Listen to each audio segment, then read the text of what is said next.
Good afternoon, ladies and gentlemen, and welcome to another episode of The Package Tourist, hosted by yours truly, The Package Tourist, the magical mystery tour called life, Matthew DiBiase. Tonight's guest is football historian Joe Zagorski. Joe was born and raised in Pennsylvania, but he resides today in Oak Ridge, Tennessee.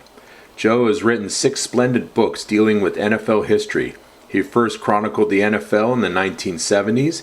His second book dealt with the 1972 Green Bay Packers. His third was a splendid biography of legendary Kansas City Chiefs linebacker Willie Lanier. His fourth book discusses O.J. Simpson's historic 1973 season, where he gained 2,003 yards, and features an interview Zagorski did with O.J. shortly before Simpson's death. His fifth book is a biography of former Eagles safety Bill Bradley, and this afternoon, we will discuss his latest release, From the Outhouse to the Penthouse, The Football Journey of Hall of Famer Larry Little, which was released 3 weeks ago. Joe, welcome back to the show. It's great to have you here on again. And thanks, Matthew. Yeah. Thank you. You're very welcome. Joe, I'd like to start up asking you, what led you to write about Larry Little? Well, I have this Facebook page called the NFL in the 1970s, and one of the followers of that page is a good friend of Larry Little's. And Larry had mentioned to him that he was interested in getting a book written about his life. And so he reached out to me, this guy by the name of Dave Birch, and he asked me if I'd be interested in writing a biography of Mr. Little. Now, I knew of Mr. Little. I didn't know too much about him, but I knew that he was a Hall of Famer and that he had 2 Super Bowl championships to his name. So I contacted Mr. Little and I talked to him. And after I talked to him, I realized that he would be a pretty interesting subject. And so I agreed to it. And I interviewed him, I guess it was over a dozen different times. And each time that I would interview him, he would, tell me different things that I didn't know before or I had never read before. And he was just an interesting person, both on and off the field.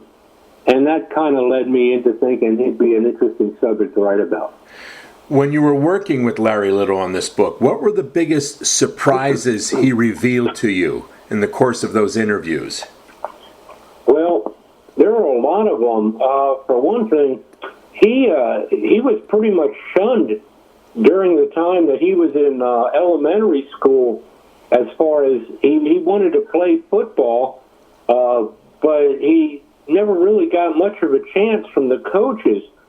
In fact, some of the kids felt kind of sorry for him, and they wanted to, make him feel like he was part of the team. So even though he didn't get in the games, they would rub dirt on his uniform to make it look like he was playing in the game. Wow. And that's one thing. Another thing that really kind of surprised me is the fact that, he grew up in an era that we don't see really in America anymore. The civil rights era and the segregation era that he grew up in. He grew up within walking distance of the old Orange Bowl Stadium in Miami, but neither he nor his family members they were only allowed to go to the games there and watch from the bleacher seats. They weren't allowed to sit in the general admission, box seats area because of the color of his skin. He also, unfortunately, had to drink out of the non-white drinking fountains back in that time. And what really scared me, in a way, was the things that scared him. He had a shotgun pointed at him by a store owner. He had to identify his brother's body after he was murdered by a store owner. Some of these things are really incredible. You don't even think about the fact that he played football, but he did, and he became successful at it. And he also became very successful in his community. He started a summer camp for kids to teach them not just sports, but, about life. And he ran that summer camp for almost 3 decades. Him and some other players, and they really changed a lot of young kids' life there in Miami. Okay. So there's just so much about him that I didn't realize before. I didn't know that he was a chain smoker. He used to smoke cigarettes before a game. In fact, right before he would walk on the field, he would take his last drag of cigarette, stomp it out, and then run onto the field. And he even told me that there were some assistant coaches that were bumming cigarettes off of him before the game. He no longer smokes, thank God. But just a lot of different stories that he told me. Just an incredible individual. Who was the most influential person in his youth? Oh, he had lots of different people. Of course, his mom influenced him quite a bit. She was, a very, like the type of a person that you would consider to be a saint. She had several children, and she, they weren't rich, but they had a struggle, to make ends meet, but they always did make ends meet. And his coaches, when he was in college, I think, and in high school, they were very helpful to him. But then again, some of his teammates were also people that he looked up to as well. Okay. He was, he's just an interesting character. Okay. Who helped develop him to become a future Hall of Fame, Pro Football Hall of Fame guard? In terms of his development, his skills, his blocking and past blocking skills as a guard, who do you think helped develop him the most? Definitely, it would have been Monty Clark. Okay. Who was he came there, I believe, that same year that Don Shula did in 1970. Yeah. And he was a perfectionist, Coach Clark was. I think everybody on that offensive line improved once he got there. He stressed things like, proper positioning, proper technique, excellent footwork, repetition of plays. Those guys were prepared. I would think that certainly by 71 they made Super Bowl VI. They didn't win it, but to get there, it was on the back of their running game, really, which Larry Little had a lot to do with. And I would say Monty Clark really influenced his ability to become a great offensive guard. Now, Joe, does your book discuss, did Larry get into specific X's and O's about the magnificent Miami Dolphins ground game that literally dominated the NFL in the early 70s? Did he get into blocking schemes? Did he discuss that with you, Joe? Yeah, a little bit. It was a basic, I think it was kind of, in a way, patterned off of Vince Lombardi and the Green Bay Packers in a way, because they ran the ball a lot. But Larry told me that they only had 3 main calls on the offensive line as far as direction, and they called them red, white, and blue, and after the American flag, and they positioned them. When they took their stances, they called out a color. Jim Langer, the center, would call out a color, and that let them know which way to block and that sort of situation. Of course, you're worried about snap counts and things like that. And they were very prepared with Monty Clark, and but it was a very basic red, white, and blue type of a call on the offensive line that it was almost impossible for them to mess up. And they went on to not really have that many penalties throughout those years that Monty Clark was an assistant coach there. What I always found amazing about the Dolphins during that glory run, those 3 straight years they were in the Super Bowl, was that when they got their ground game going, sometimes Bob Greasy would throw less than 10 passes in a game. That's how devastating the ground game was, when you looked at it.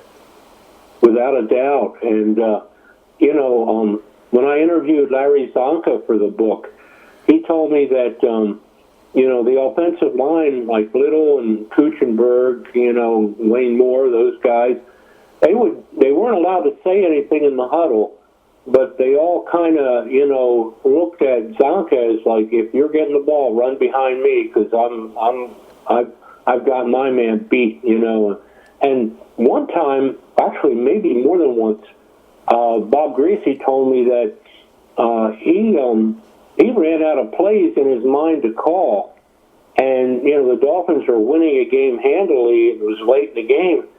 He just said, Larry, what would you call in this situation? and Larry would always come up with a play that he thought would work, and Bob Greasy said that 9 out of 10 times it would. That didn't happen too often, but those guys played together for so many years. In fact, both Bob Greasy and Larry Little's career ended on the same day in 1980. They both had injuries at New England. Wow. In 1980, and they were both out for the rest of that season. They retired at the end of that season. What was Larry Little's relationship with Don Shula like? At times, to the casual observer, comical, and at other times not so. And at other times not so comical. Larry told me a story about when Shula first got hired. He wanted to meet Coach Shula, so he goes to Coach Shula's initial press conference announcing that he was going to be the new head coach. And after the press conference is over, Larry Little goes up to him and he says, "Hi, Coach Shula, my name's Larry Little, and I'm your offensive guard." And Coach Shula looks at him and he says, first words out of his mouth are, "How much do you weigh?" And Larry's honest, and he tells him, I weigh 285. And Coach Shula just turns around and walks away. He doesn't say another word. Jeez. And so Larry got that message that he kind of needed to lose some weight, and he did. That very first training camp that Coach Shula had in 1970, I don't know if you remember this or not, but there was an actual 2-week player strike. Yep. And so that set Shula back 2 weeks. Well, he made up for it. I had never heard this before, but Don Shula ran, you heard of 2-a-day practices. He ran 4-a-day practices in the hot Miami sun. Well, eventually, after a few days of it, Larry Little got tired of this. And he was getting worn out. Everybody was getting worn out. And so Larry told his roommate, "I'm going down tomorrow. I'm going to fake an injury. I'm going to fake having heat frustration or something." And his roommate said, "No, you won't. No, you won't." "Oh, yes, I will." So sure enough, the next day, Larry Little falls to the ground, flat, right on the ground. So they take him, they didn't have carts back at that time. They load him up into the back of a station wagon and drive him into the locker room area where they have a trainer's room. And they take all his pads off, his jersey off, whatever. They pack his body in an air-conditioned training room with ice. And after about a couple of minutes of that, Larry decides, "Oh God, I got to come up with Plan B." So he pretends to have hallucinations, and he's throwing the ice off of him, and he says, "Get me the hell out of here!" Unbelievable, beautiful. Well, and then he's got to come up with an excuse that'll satisfy Shula, and so the doctor examines him, and he goes, "You look pretty healthy to me." So he says, "I need another doctor." So another doctor looks at him and he says, Larry, you're the healthiest looking guy I've ever seen. And so Larry has to come up. He's stretching for some kind of an excuse now. So they send him to a specialist who comes in and looks at him. And he says, "Well, you do have a sinus condition." He goes, "Well, put that on there. Put that on the report." Beautiful. And they laugh about it now, but back at that time, Shula's training camps were hell on earth. Yeah. And during the previous book signing that I had with Larry, I down in Coral Gables, Florida, he was asked a question by somebody in the audience, "What did you think of Shula?" And he goes, "At times I hated him, but I grew to love him." So, that was his relationship with Don Shula, a mixture of hate and love. Okay. What are his memories of Super Bowl 7 and 8? What did he relate to you? Because it's interesting. He went up against two tough defenses in Super Bowl 7 and 8. He went up against the Over the Hill gang with the Redskins in Super Bowl 7. Then he took on the Purple People Eaters in Super Bowl 8. How do you relate? How did the offensive line overcome those two defenses? What did he tell you? Well, he personally was never worried about either game. He knew that the Redskins were a much older team as far as age is concerned, and he knew that after all that training in Miami, they had much more endurance than the Redskins would, and they were able to wear them down. Now, the final score doesn't really dictate that, but Larry never worried about losing Super Bowl 7, nor did he worry about losing Super Bowl 8. He just felt, after they got past Oakland in the 73 AFC title game, he just wasn't too worried about what Minnesota could do. And after the first series, when Miami scored a touchdown, by the second series, that the Vikings had the ball, he came to the realization that the Vikings weren't really making any adjustments.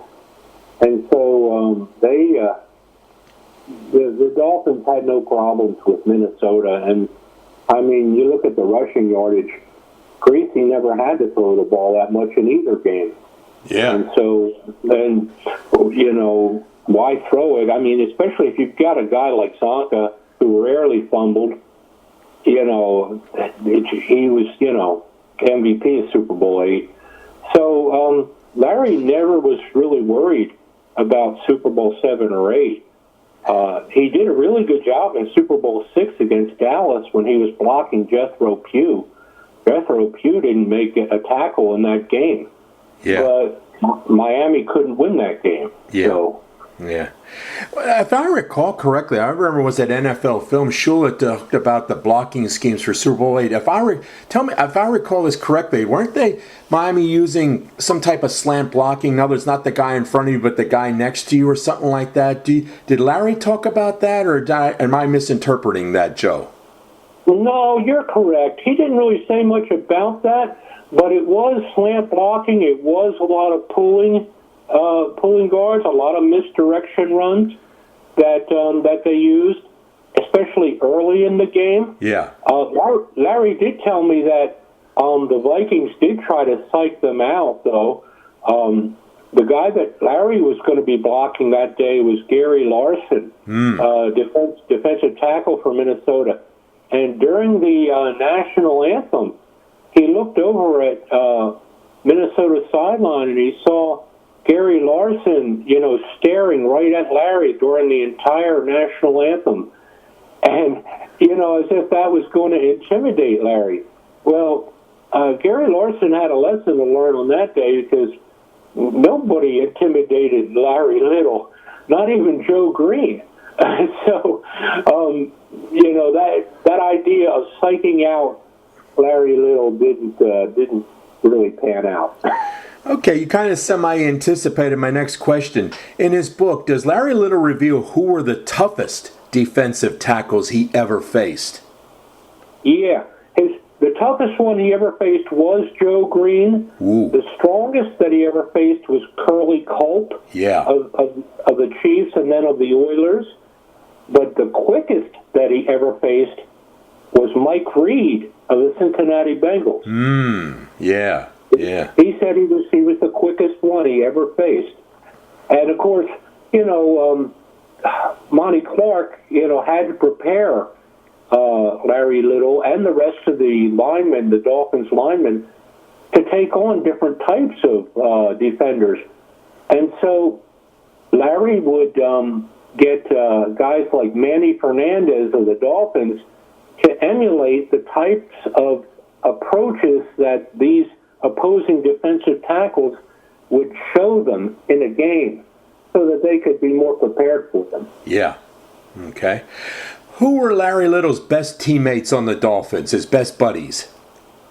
I think Nat Moore was a good teammate of his. He was a roommate of his. Mercury Morris was a very good teammate of his. In fact, Larry got a chance to see Mercury in the hospital a few days before he passed away. Yeah. And but there's a funny story about those two. And there was another player strike in '74, a much bigger player strike, longer strike. Yeah. And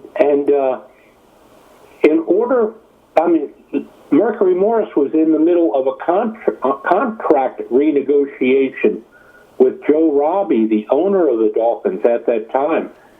And he signed a pretty lucrative contract at that time for a running back. And Joe Robbie wasn't really used to, spending a lot of money. But in one of the clauses in Morris's contract was, just as the strike was starting, he had to show up and cross the picket line. And even though he was injured, he had to go into training camp. Well, one day, Mercury drives up to training camp, and there's all Larry and the rest of his teammates picketing with their picket signs. And Mercury pulls into the training camp with his brand new Berlinetta, and he gets out of the car, and they're all calling him a scab and stuff like that. And Mercury yells back, "Yeah, I'm a scab, but I'm a rich scab." Okay. But Mercury, Nat Moore, those were guys that he was really good friends with. Of course, Larry Zonka, the way those two met, that was a special story that I talk about in the book.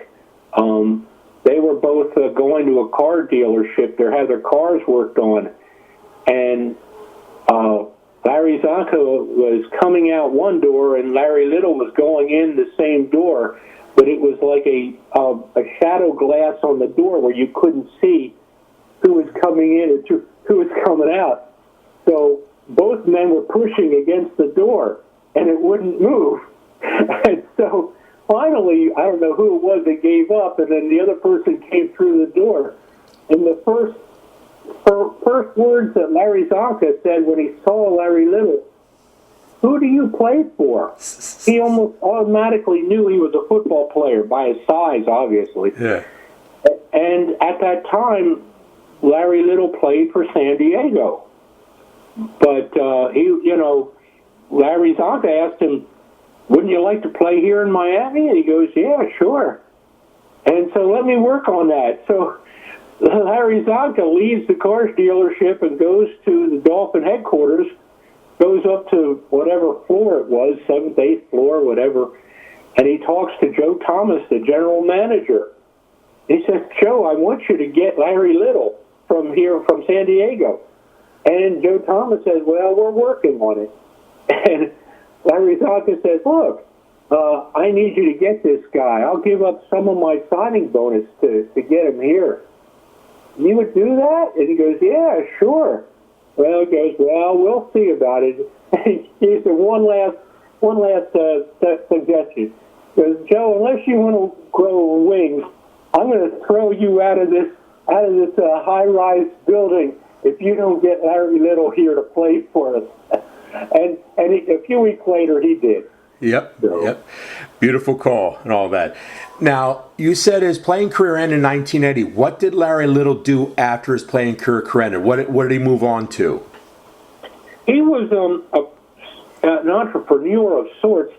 He and I guess it was Nat Moore and somebody else on the Dolphins team started up a roller skating rink in Miami. And that was one business that he had. But the other thing that he did was he got a call from his alma mater at Bethune-Cookman University. And that at that time, that college was really having some tough time keeping the football program, solvent. And he talked Larry into becoming their head coach. And once he became their head coach, he realized that he liked coaching too much to leave it. So he did that for, I think, about a dozen or so years. He not only coached Bethune-Cookman, but he coached college in North Carolina Central, and he also coached the Ohio Glory team of the old World League of American Football, it might have been called. I'm not sure. I have it in the book. So he liked to coach. He actually, I asked him, didn't you want to go into broadcasting? And he goes, no, I just like coaching too much. So he ran a roller skating rink, and he went into coaching, and he also did a lot of work in the community. In fact, he continues to do work in the community to this day, and he has a street named after him in Miami. Okay, so he presently lives in Miami. Considering when you hear stories about former players suffering from CTE, has he been able to avoid CTE, Joe? Yeah. Thank God. Thankfully. Yeah. He has a great memory. He loves to tell stories. He's very articulate. I think that it sounds crazy, but I think a lot of the blocking techniques that Monty Clark tried to teach him and the rest of the offensive line there in Miami really helped to prolong their careers because they were really good at extending their arms, with blocking, more so than butting heads, so to speak. Okay. So, I think that may have been beneficial to him. But, yeah, he's been fortunate. Not so many other players have been able to avoid CTE. But, back at that time, they never heard of that term. Oh, I know. I mean, but you see, you hear that all the time. It's sad, and all that. Okay, Joe, please tell our listeners, where can readers find this book and all your books? On the Amazon website and the Barnes & Noble website. The Larry Little book comes in paperback, hardback, and electronic versions, Kindle.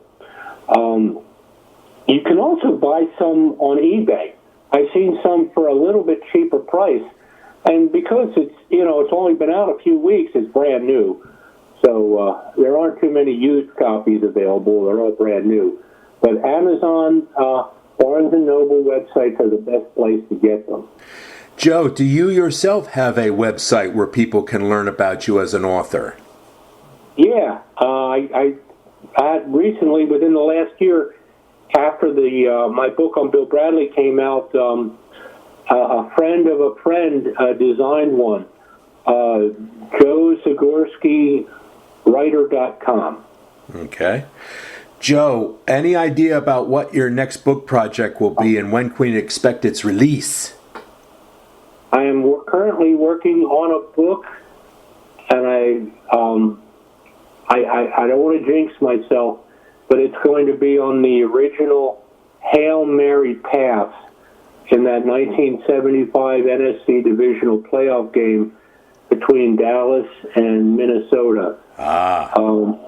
So far, I've been fortunate to have interviewed Roger Staubach and Drew Pearson, but for whatever reason, none of the Vikings have returned my request to be interviewed. I don't know why. Ouch. Well, considering, I mean, it's still rather controversial in some things. Joe, didn't I recall you once wrote an online article, was it for some football blog about, was it, offensive interference involving Drew Pearson and Nate Wright or anything like that? I seem to have a recollection. Did you do that, or was that somebody else who talked about that? No, I did that, but it's a topic that a lot of people talk about. It really all depends on who you're a fan of. Yeah. Minnesota fans will say that Pearson pushed off, and Dallas fans say that he won't. And Drew himself told me he was not pushing anybody off. So, I mean, I've looked at that play at least 6 times. And I slowed it down like it was a Pruder film. Yeah. And all I see is, their feet and their ankles getting tangled up, Drew and Nate Wright of the Vikings. And that caused Wright to fall at the same time that Pearson was reaching back for the underthrown pass. Yeah. Well, Joe... Well, Joe, when that book comes out, let me know. I want you on my show again, Joe. You're always welcome, okay? Hey, no problem there. It's been an honor and a privilege to talk to you again. It's great to have you back again, Joe. You take care, okay? Thank you. You too. Okay, bye-bye. Bye-bye. Stay tuned, ladies and gentlemen, for next week's show where I will be interviewing football author Tom Damalow. Thank you and good night.